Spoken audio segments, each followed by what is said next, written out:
Bonjour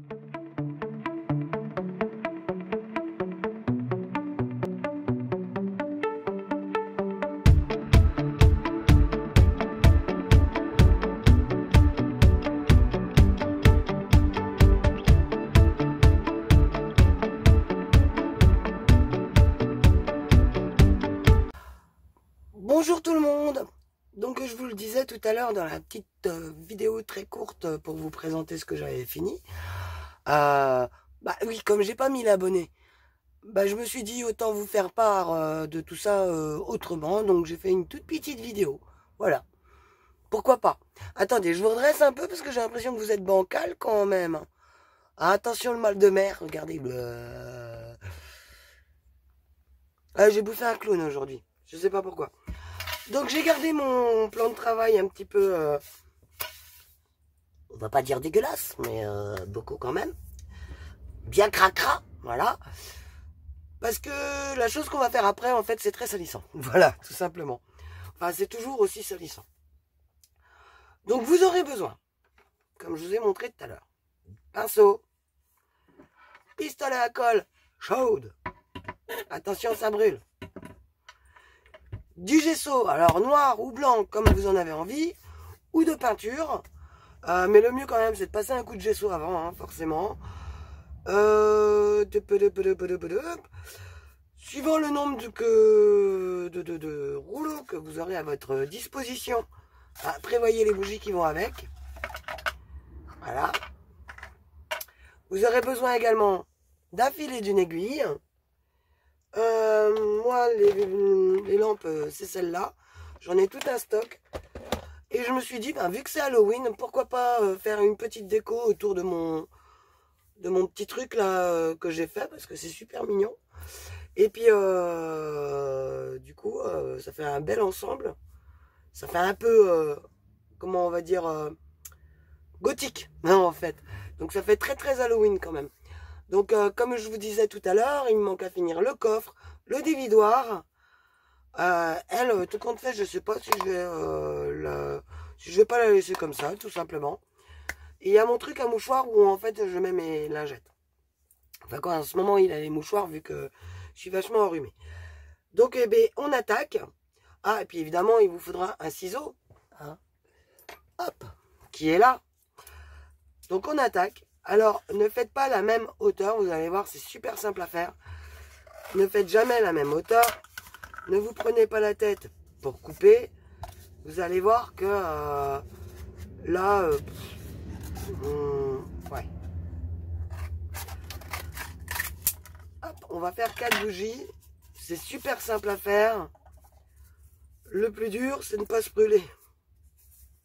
Tout bêtement. Bon, j'ai vu cette vidéo-là sur YouTube, hein, tout simplement. Donc, voilà. Et vous allez voir que c'est fort sympathique à faire. C'est simple et efficace, en fait. Attendez, je coupe le petit bout kerbic là qui m'excite, comme je dis là à chaque fois. Voilà, donc là c'est parti. Hein. On est en avant pour le tuto. Hein. On va pas tergiverser trop longtemps. Je mets ça de côté. Je prends le pistolet à colle. Je rappuie un petit peu parce que comme il chauffe depuis un moment, et ben c'est parti pour les brûlures. Allez, on dépose la colle.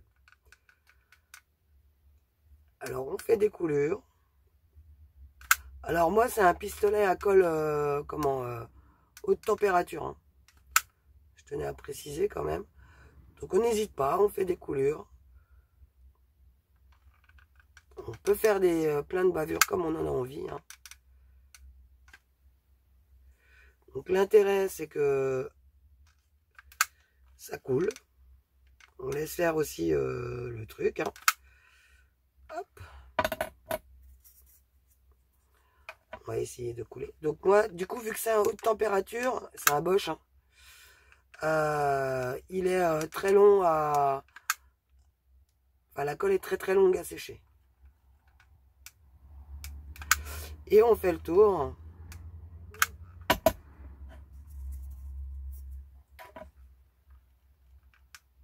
Tout simplement. Voilà. On pose, hop. Ben on recommence hein, quand ça se casse la figure comme ça. Il suffit de remettre par-dessus. Hein.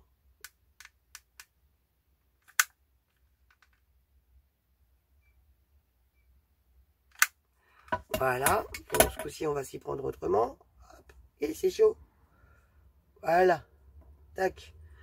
Et en plus, les fils. Donc, on fait nos 4 morceaux, ou nos 2, ou nos 3, hein, comme on veut. Hein.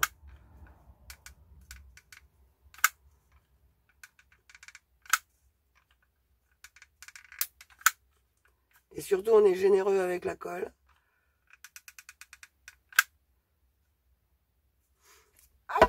On met pas le doigt dedans. Ça brûle. C'est ce que je vous disais. Je me suis déjà brûlé 3 fois là pour... la, comment ça s'appelle la baguette magique. C'est pour ça que je ne veux pas la faire avec vous. Mais là, il est vraiment très haute température. C'est celui de Guy, hein, en même temps. Ah non, c'est le mien en fait. Celui-là. Celui de Guy, là, le Parkside, il chauffe un peu moins. Aïe, aïe, aïe. Bon, ça y est, j'ai encore une cloque. 2, parce que ça a pris l'autre doigt, du coup. Oh, c'est les risques, là.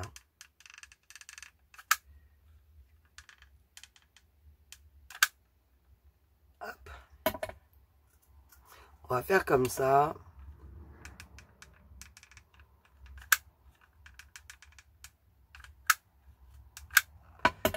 Et là, hop, on enlève les fils.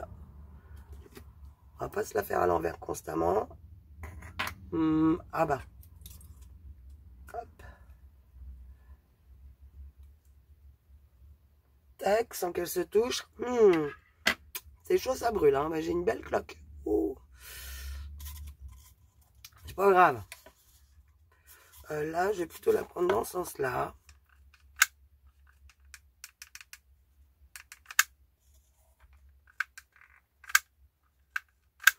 Alors, il faut de la colle.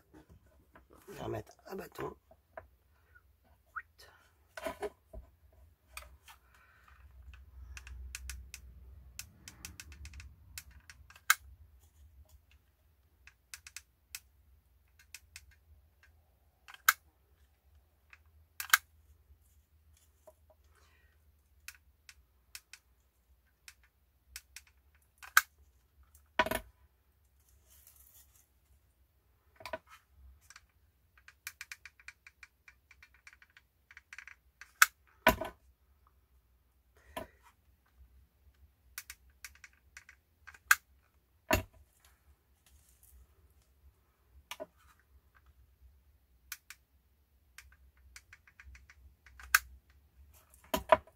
Hop.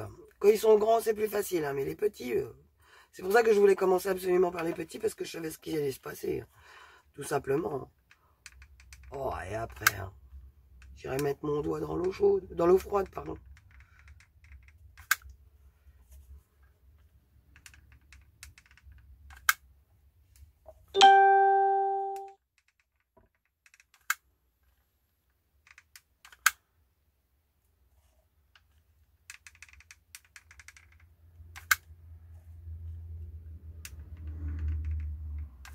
En plus, ce pistolet à colle, là, il a tendance à jeter la colle au loin. Il est super puissant. Moi, j'adore. Et voilà. Je vais le débrancher, on n'en a plus besoin. Hop. Il est où? Tac. Et je vais faire pause et aller mettre mon doigt dans l'eau.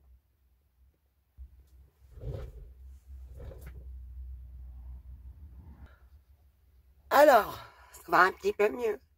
Mais bon, bien brûlé quand même. Hein. Je sais pas si vous allez voir. Tac, là, là, là, oula. Donc faites attention, hein, ne faites pas ça avec les enfants. Hein, parce que même les adultes se crament. Je retire les fils, hein, tout est sec. Voilà. Là. Hop. Quoi qu'il y en a plein après ça. Voilà. C'est moitié électrostatique ce truc. Hein. Donc ensuite, j'ai pris un petit peu d'avance le temps que mon doigt refroidissait. Vous prenez du fil. Déjà, vous allez prendre un poinçon ou une aiguille très très pointue. Vous allez percer de part en part. D'un côté jusque de l'autre. Et vous allez refaire un trou à côté de l'autre. À environ 2-3 mm. Pas moins parce qu'après ça va faire trop proche. Vous faites ça sur toutes vos bougies. Voilà. Et ensuite avec votre fil, vous venez du côté où il y a un trou. Il est où? Du coup, il est là. Et parce que vous pouvez tomber aussi dans la cire, hein, évidemment. Vous retenez du côté où il y a un trou, vous ressortez votre aiguille. Alors maintenant que j'ai bien mal, ça va être coton. Vous passez de l'autre côté, vous repassez à l'intérieur. Et là, vous visez le trou d'où vous venez. Hop, voilà.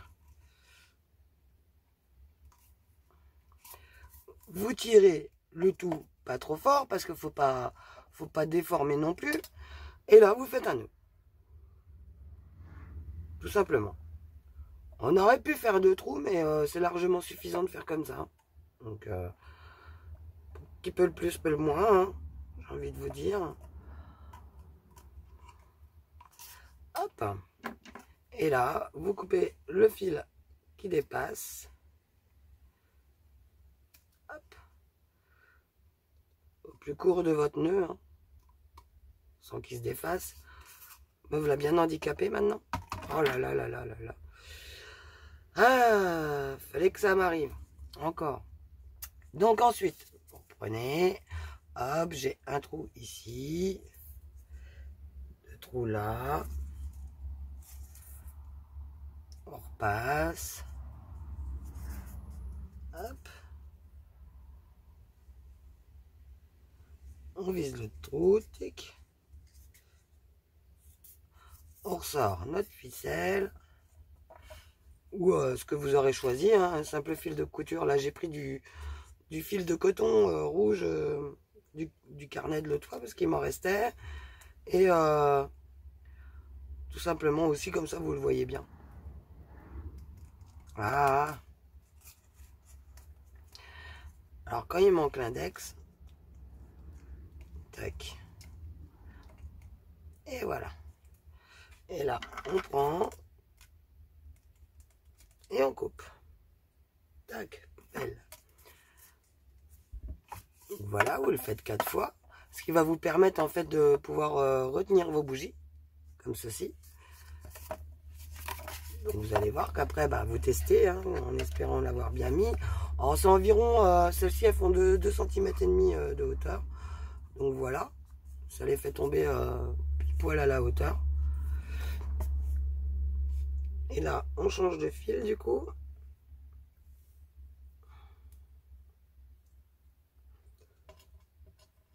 Du coup, il me manque un doigt. Hein.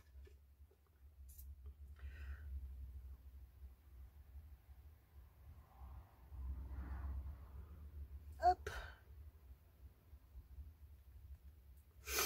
Là. Alors, du côté un trou, on y va. On rattrape. On passe dans un des 2 autres. On tire, on passe dans l'autre. Hop. Et on revient dans notre trou. Hop. On va pas trop gâcher de ficelle. Voilà. C'est bête comme chou et ça a son petit effet quand même. Hop.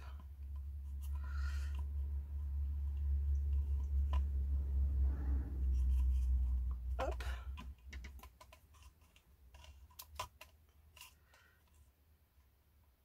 Hop. Alors ce qu'il faut faire gaffe, c'est à ça. Voilà.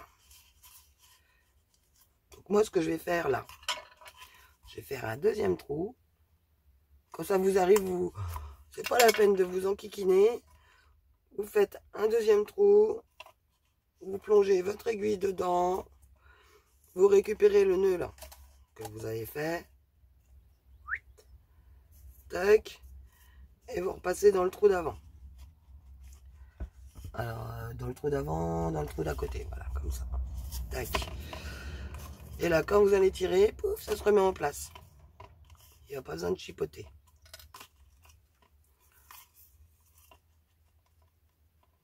Hop. Ça peut arriver. Voilà. Donc quand c'est comme ça, vous vous prenez pas la tête à tout couper, machin, tout recommencer. Hein. Il y a d'autres solutions. On les utilise. Hop. Alors là, je retire les fils qui peuvent s'être faits. Ça, c'est bon. Ah, bon. Voilà. Là. Elles, on va les enlever. Ici, c'est bon. Hop. Bon, ça c'est bon. Ici, le fil, hop. Tac. Là. Tac. Et là, c'est parti. Alors moi, je vais prendre du gesso noir. Oh, quoique. On va prendre... Bah non, on va prendre du noir parce que je voudrais que ça aille avec ça. Du coup, si je mets du blanc, ça va faire un peu cucu la praline.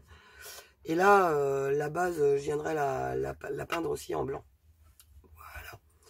Donc c'est parti, on va s'en coller partout. Du gesso. Et on y va. Quand vous avez un gesso de bonne qualité, il accroche très bien sur la colle. Il n'y aura pas de souci. Bon, là, moi, j'ai pris un gros pinceau, mais vous pouvez prendre un plus petit pinceau. Ce sera plus pratique.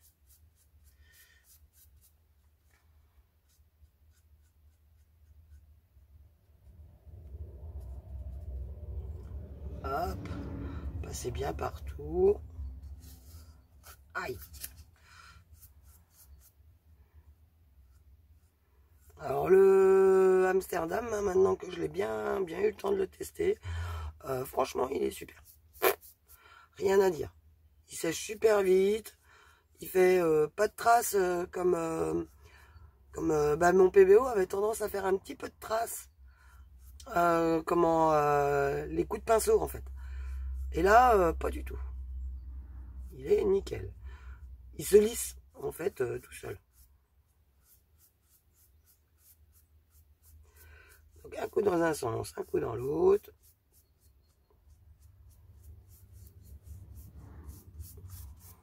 Vous faites ça pour les 4. Avec un petit coup à l'intérieur pour cacher le carton. Hein. Pendant que la première finit de sécher, vous allez voir que la deuxième... Enfin, vous allez voir que la première sera sèche quand vous aurez tout fini. Tac.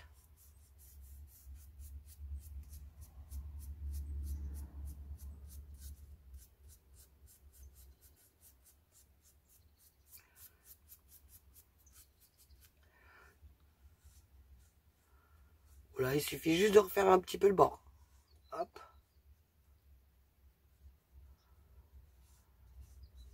C'est juste un petit détail, on va dire. Hein.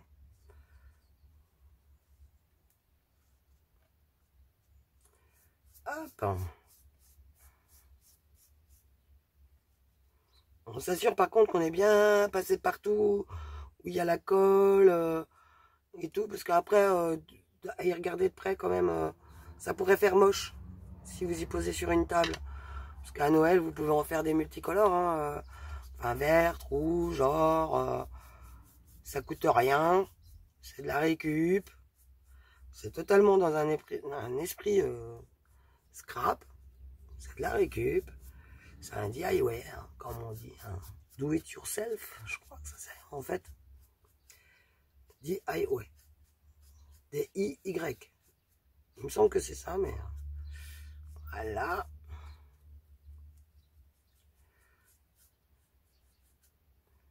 Et voilà. Là, Hop, je la pose à l'envers. Et celle-là, la vilaine qui m'a brûlé. C'est sa faute.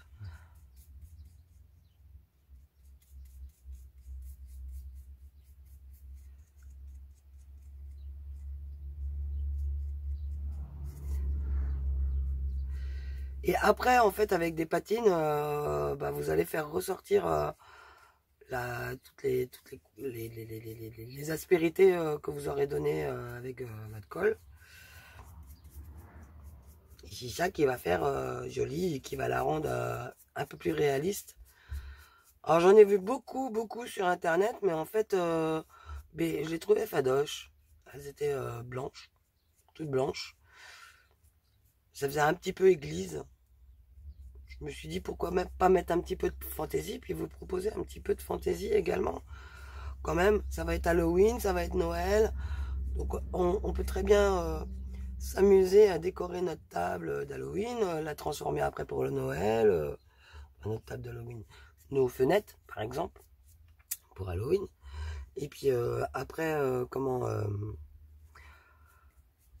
les repeindre à coup vite fait pour donner de la couleur pour Noël, avec de l'or, du vert, du rouge, coller des petits rennes, des poinsettias.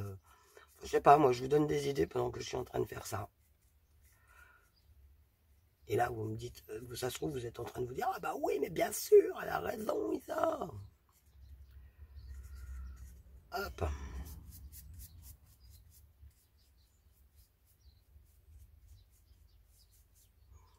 Tac, tac.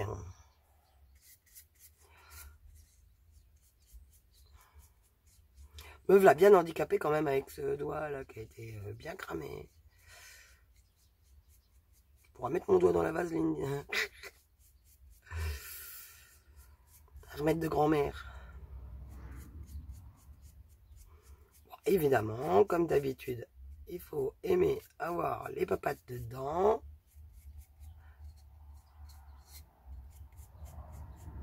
On s'en met un petit peu partout, mais c'est pas grave, c'est que de la peinture. C'est pas du caca. Ça part très bien avec de l'eau tiède. Hop. Tac. On se retrouve chez les deux autres et on se retrouve après. Alors, une fois que vous avez tout fait, j'ai même fait le haut de mes petits supports.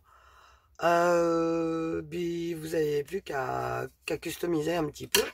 Donc là, j'ai mis un petit peu de métal grès et de Royal Aubergine. Et puis, en avant Guingamp, hein,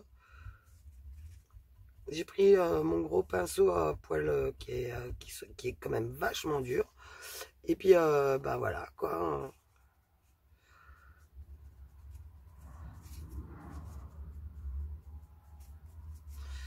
On va faire une bougie un peu bicolore.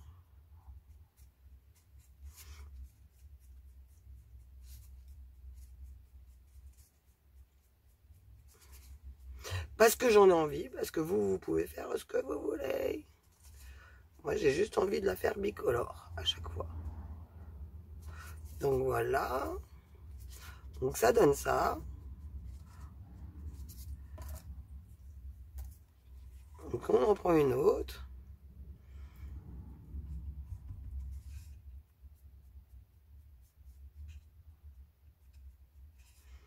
On fait tous les petits défauts qu'on a fabriqués avec notre pistolet chauffant. Très dangereux.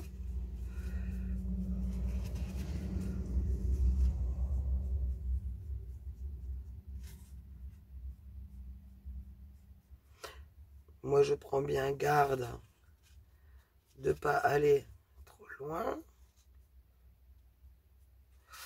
Voilà.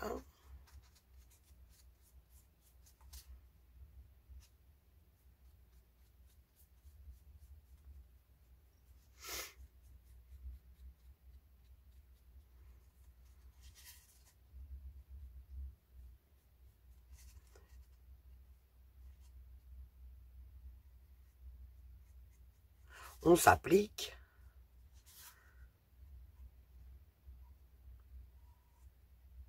N'oubliez pas que les mousses comme ça, les mousses Nuvo, une fois qu'elles sont sèches, elles sont permanentes, elles craignent plus le haut, elles imperméabilisent vos chefs-d'œuvre.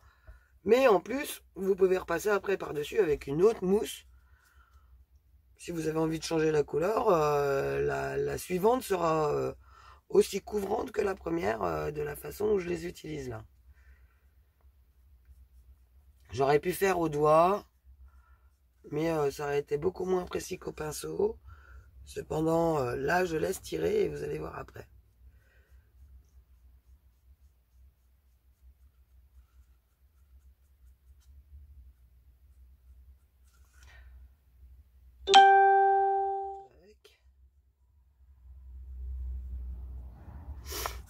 Hop.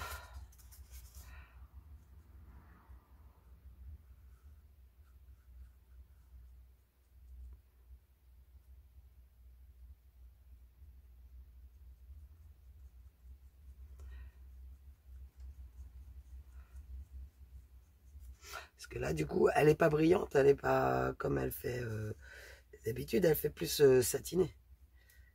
Enfin, satinée. Mat, même.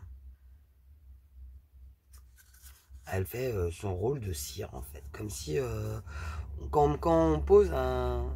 Alors, je sais pas si enfin, quand je fais de la rénovation de meubles et puis que je cire mon meuble une fois l'avoir fini, pour le protéger, j'utilise une cire qui est transparente et qui donne au meuble un aspect mat, a priori. Donc on laisse bien la cire pénétrer dans le bois, on y va en plusieurs couches des fois, suivant le bois et le système de restauration qu'on aura pris. Parce que des fois on peut cirer aussi le meuble, pas pour le bois, mais pour notre peinture. Parce que moi j'utilise beaucoup de peinture Schalke maison quand je fais de la restauration. Que je fais moi-même, la peinture. Et du coup, cette peinture, en fait, elle a besoin d'être protégée, car c'est une peinture qui est très très poreuse, vu qu'elle est à base de plâtre.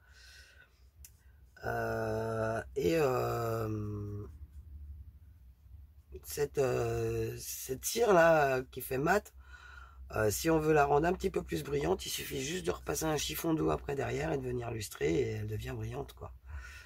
On peut la laisser mat. Et puis après, elle restera mat. Mais si on vient avec un chiffon la lustrer, elle se lustrera et deviendra brillante. Et là, c'est pareil avec nos patines.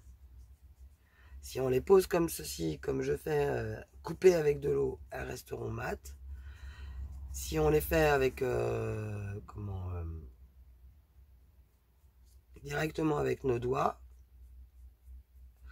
elles seront directement posées brillantes. Comme là, je voudrais faire un mélange. Donc là, je commence avec le gris, quand même.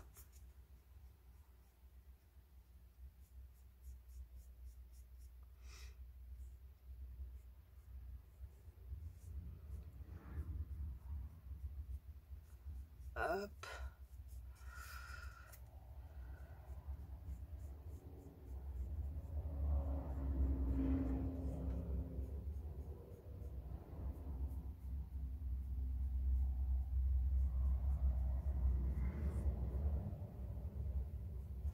Voilà. Je vais ressortir. Hop là. Je vais essuyer le plus gros de mon pinceau.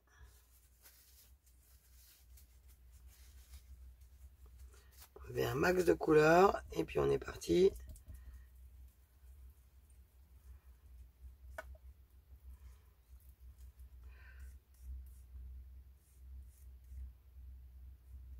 Alors en fait, le noir fait ressortir tout. Hein.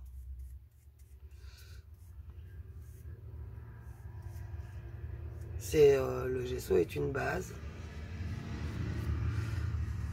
Il sert d'accroche.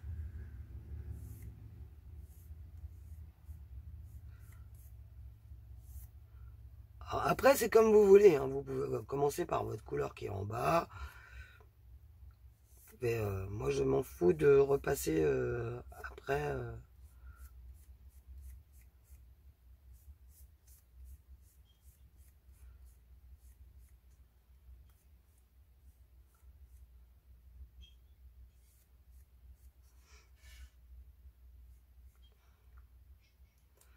Hop, là je vais venir essuyer ma bavouille.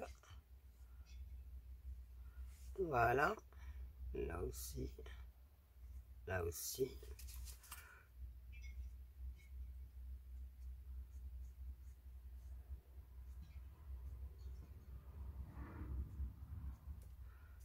C'est pas grave s'il y en a sur le gris, mais je préférais qu'il y en a point. Et là, bon, on fait pareil, hein, il va gaiement. Hein.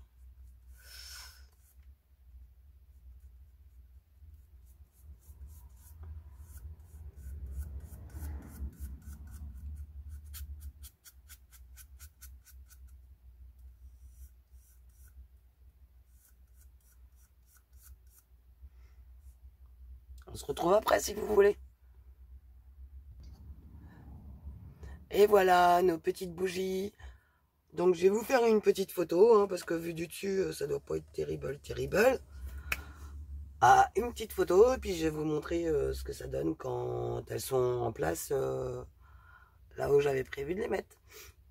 Allez, je vous fais des bisous, et puis je vous dis à la prochaine vidéo.